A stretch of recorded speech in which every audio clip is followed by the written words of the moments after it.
with a buffoon that I like to call the hot mess. The hot mess is the kind of buffoon you read. By the way, all these are classified and identified in the book. The hot mess is the type of buffoon that uses anger as a weapon to sort of gain the support of people. Let me just read this real quick here. The dominant characteristic of the hot mess is a proclivity to fall into fits of emotional turmoil in moments of great political stress. That is because the hot mess has little rational or intellectual discourse to offer and is left with no other avenue than to appeal to emotion during these peak moments of stress. You want a good example of it? I talk about in the book, Cory Booker. Think about Cory Booker during the Senate hearings for Judge Kavanaugh and his I am Spartacus moment, trying to appeal to emotion on that. That's the sort of hot mess that we can get into here. So, like we said, I kind of got into the back clips that we did on the show, the clips we did throughout the year, and started to identify who would be like in the hot mess. Now, Ross has a list in front of him. I want to start out with the first nominee. I think this is a great nominee. It's actually everyone at the DNC, but specifically, there was this one woman, Ross, that I guess was having some trouble speaking and kept sticking her tongue out. I don't know if you saw this, but let's show everyone right now.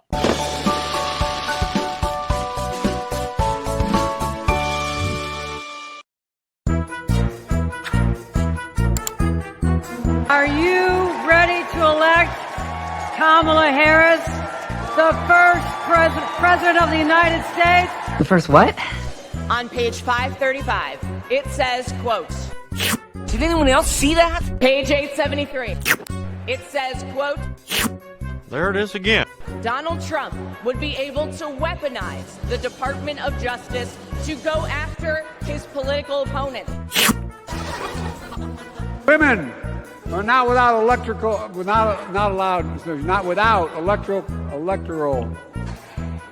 Smile, nod, and stall. To lift working people out from under the boots of greed, trampling on our way of life. What accent is that?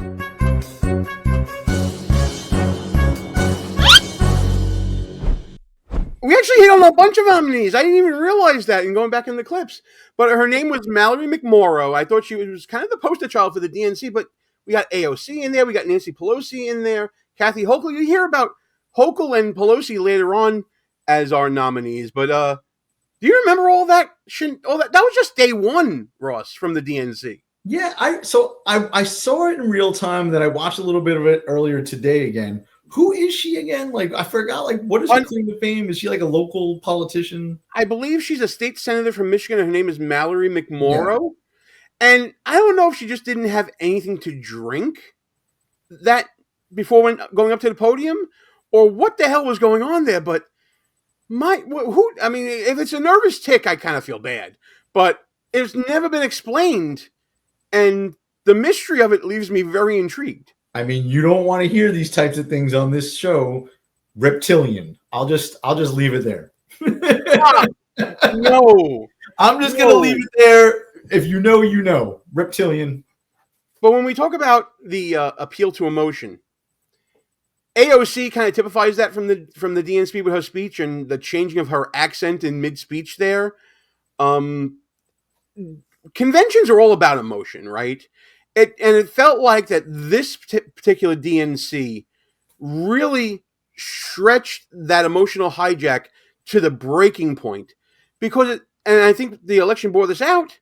They had nothing but appeals to emotion in order to run the candidate that they did in Kamala Harris. Yeah, well, I mean, the modern day Democratic Party is just all about emotion, right? They actually unveiled Kamala and the campaign as the campaign of joy. Like they just started off with that, and then they became more irrational, day after day after that.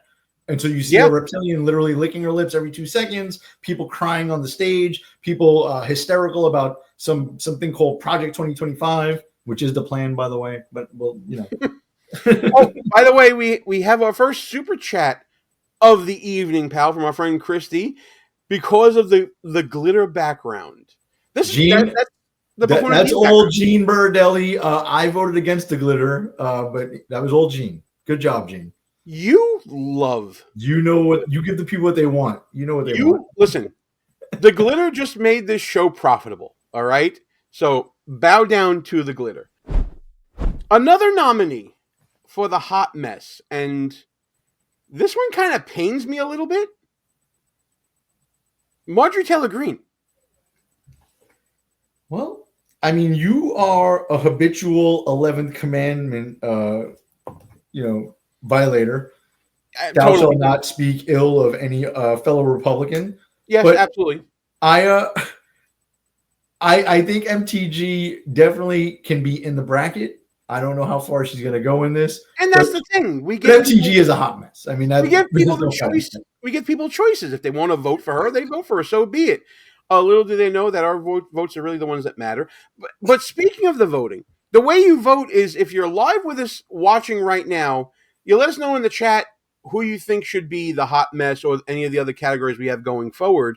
And I'll also leave it open till next Wednesday so you can leave comments in all the subsequent videos, because we're going to break this down into little pieces and you'll be able to see each category on its own, and there'll be a question about who you think should be whatever the category may be. Marjorie Taylor Greene comes to mind for me because of that whole exchange, again, with AOC, and I believe, was it also Jasmine Crockett? It's on the channel as well. I didn't get to clip it because we're running late and all that, but I'm going to put the clip in right here. Do you know what we're here for? You know we're here about AG. I don't think you know what you're here for. Well, you the one talking about. I think your fake eyelashes are messing up. No, ain't nothing. Hold on. Listen. Some shit is about to go down. That is absolutely unacceptable. How dare you attack the physical appearance of another person? Are your feelings hurt? Her words down. Oh, girl, baby girl. Oh, really? Don't even play, baby girl. I don't think we are gonna move. Bitch is running wild, man.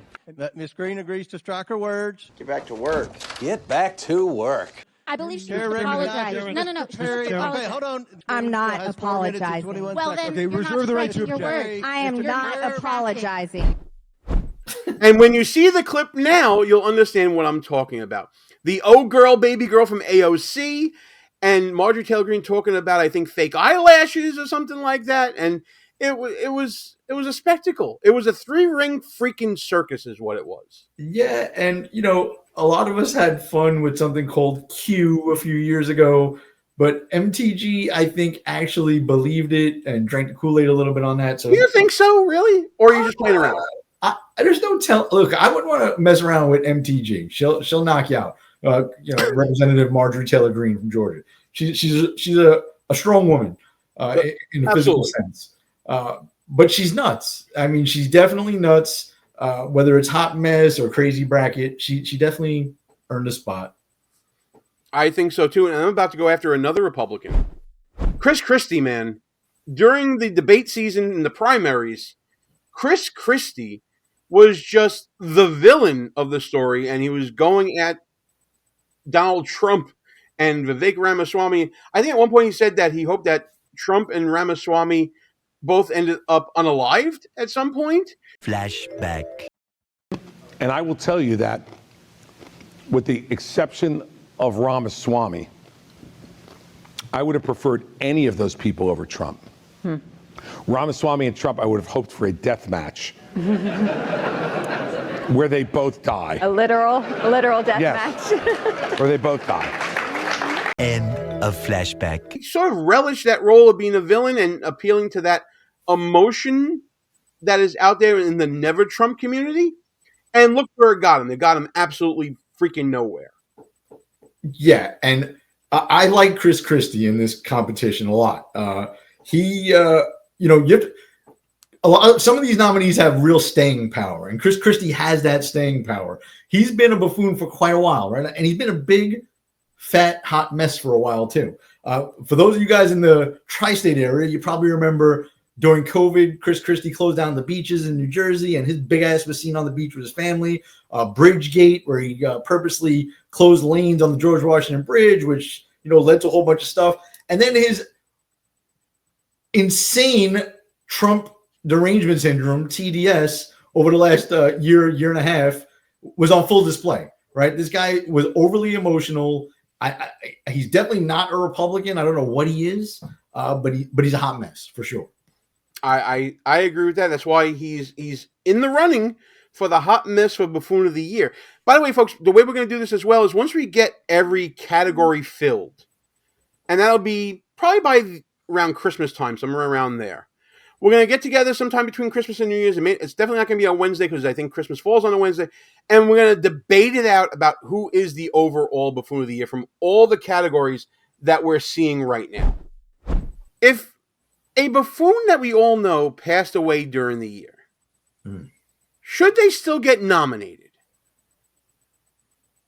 So, in the political sense, if someone dies right before an election and there's not enough time to replace them, they still would appear on the ballot. Dead people have been elected to office.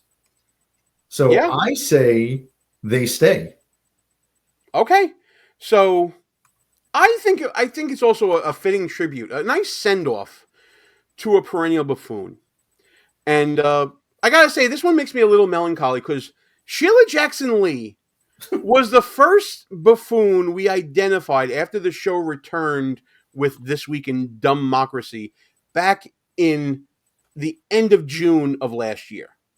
And Sheila Jackson Lee, after losing the race for Houston mayor, was basically serving out her term in Congress. She wasn't doing well health-wise, and we certainly miss her, not only from just a professional standpoint, but from she was great content. Let me just say it. It's callous to say, but she was great content.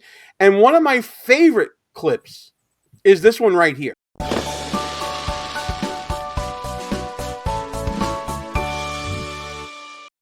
Okay, here we go. She's looking up. We gotta put the glasses on. She oh no. She knows how to work the safety clips, but maybe she doesn't. Jerome, are you around? Jerome, can you help out Sheila Jackson Lee here with the glasses? Flashback. So when I called Jerome, he on me sitting up there like a fat ass, just an idiot, talking about what the fuck he doesn't know. End of flashback. Remember, folks, this is a sitting congresswoman who can't operate plastic glasses. She's got to hold on to them. They go over the ears, Sheila. Over the ears. All right, she's getting ready to do something here. Let's see what's happening.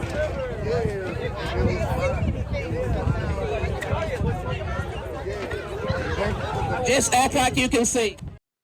Just act like you can see. Remember that was from the eclipse, and the glasses that you put over it so you can see the eclipse that everybody was giving out at 7-Eleven and all that. A sitting congresswoman, I know she's passed away, God bless her, didn't know how to put the freaking glasses on. By the way, during that eclipse, Trump was a boss. He just looked right up at it and squinted a little bit. Very you saw that video. But very Chuck Norris-like. Sheila Jackson Lee,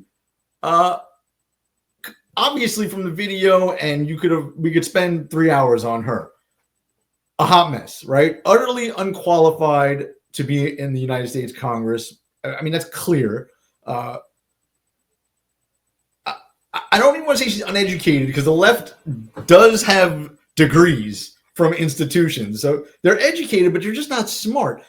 Like with that person that we just witnessed with those glasses, Gene, would you throw her the keys to your car and ask her to park it for you? Like, would you trust her to even do that? Like, she's a mess. She is the textbook definition of a hot mess. I like her chances as well. Yeah, the hot mess that is Sheila Jackson Lee goes beyond just those glasses. But remember and there was a clip of it in the nomination video that we did here. Poor Jerome, the staffer that she called a fat ass and a dumb fuck and all that stuff because she didn't get her schedule on time. The meltdowns there, apparently she was she was famous for this in Congress. If you were Jerome, and I think even he might have passed away. There's some stories about that as well. But if you were Jerome and you heard that clip, what do you do? Well, Jerome is probably also unqualified and just happy to have a job. So he's not going to do shit.